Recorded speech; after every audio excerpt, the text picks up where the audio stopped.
Bismillahirrahmanirrahim. Wahaikum tahiyatan islamiyatan, tahiyatan min qalbin amikin, Ubashirukum salaman ahlil jannah. Assalamualaikum warahmatullahi wabarakatuh. Baiklah, video ini dibuat sebagai tugas UAS, yaitu mata kuliah materi dan desain pembelajaran SKI. Sebelum lanjut pada pembahasan, yaitu langkah baiknya saya memperkenalkan diri saya sendiri. Berikut biografi diri saya sendiri.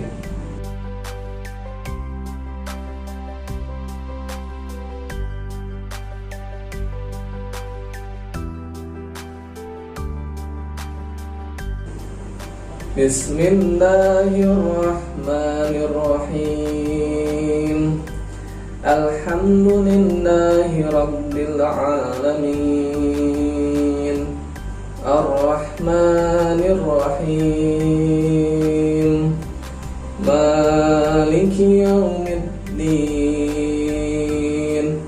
Iyyaka na'budu wa iyyaka nasta'in.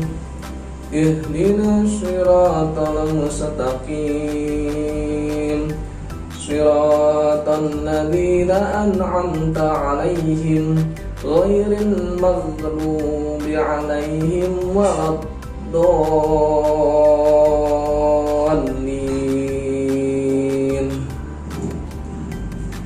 Bismillahirrahmanirrahim.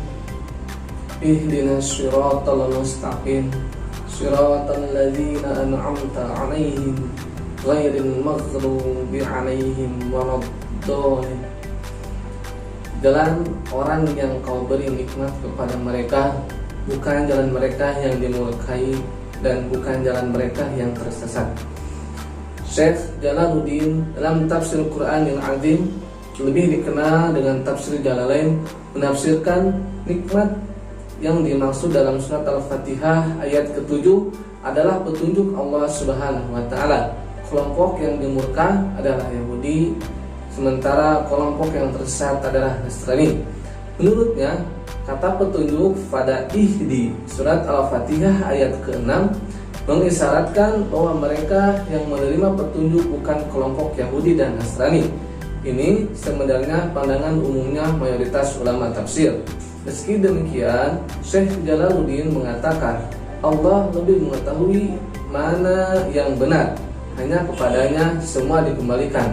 Artinya, manusia bagi Syekh Jalaluddin boleh saja mentafsirkan ayat-ayat suci, tentu dengan tanggung jawab dan kompetensi yang memadai, tetapi kebenaran mutlak hanya milik Allah Subhanahu wa taala. Imam Ibnu Katsir, karyanya di tafsir Al-Quranil Azim yang lebih dikenal lagi dengan tafsir Ibnu Katsir, mengutip pandangan sejumlah sahabat dan ulama.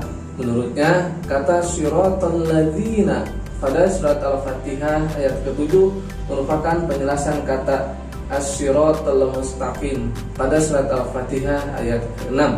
Mereka yang menerima nikmat pada surat Al-Fatihah ayat ke-7 merujuk pada surat An-Nisa ayat ke-89 dan 7-70.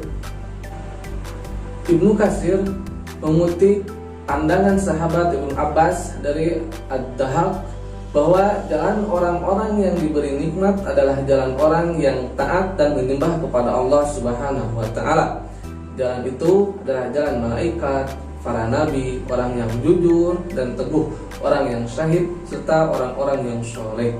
Imam Al-Waqi berpendapat bahwa mereka adalah orang-orang muslim, sedangkan Abdurrahman bin Zaid bin Aslam mengatakan mereka adalah Nabi Muhammad SAW dan sahabat yang menyertainya.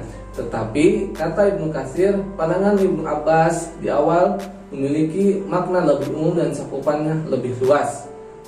Abu Sa'ud dari mazhab Hanafi yang hidup pada abad ke-8 sampai ke-9 Hijriah menafsirkan bahwa nikmat Allah yang dimaksud pada ayat ke-7 begitu luas, mustahil kita dapat menghitungnya.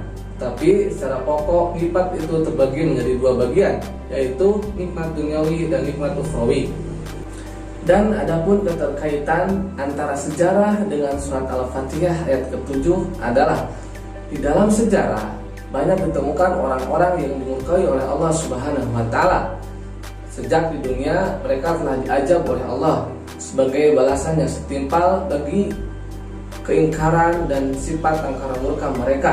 Umpamanya kaum Ad dan kaum Samud yang telah dibinasakan oleh Allah Subhanahu wa taala. Sampai sekarang masih ada bekas-bekas peninggalan mereka di Jazirah Arab. Begitu juga Fir'aun dan kaumnya yang telah dibinasakan oleh Allah Subhanahu wa taala di Laut Merah. Mumi Fir'aun sampai sekarang masih tersimpan di Museum Mesir.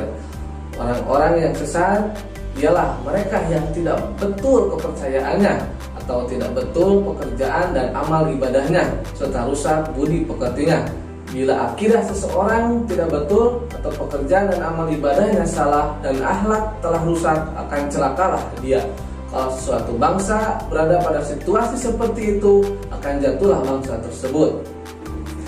Maka dengan ayat tersebut, yaitu surat Al-Fatihah ayat ke-7, Allah ingin mengajari hambanya untuk memohon kepadanya agar terjauh dari kemurkaannya dan terhindar dari kesesatan. Di dalamnya juga tersimpul perintah Allah agar manusia mengambil pelajaran dari sejarah bangsa-bangsa yang terdahulu.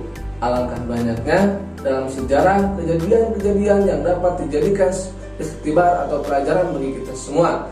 Dalam Al-Quran banyak ayat yang berkenaan dengan kisah umat dan bangsa yang dahulu.